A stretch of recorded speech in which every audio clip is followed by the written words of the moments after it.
ஆரம்பிச்சிட்டாரு. கப்பலுக்கு நேரமாச்சுன்னு சொன்னீங்க, போய் கப்பலை எடுக்கிற வேலையை பாருங்க சீக்கிரம்.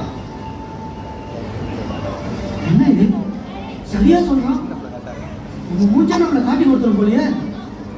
ஐயோ உஷாரா இருக்கணும்பா. கப்பல் போய் சேர வரைக்கும் உங்க மூச்சை யார்கிட்டையும் காட்டிட்டு கூடாது. எங்கேயாவது ஓரமா போய் படுத்துட வேண்டியதுதான்.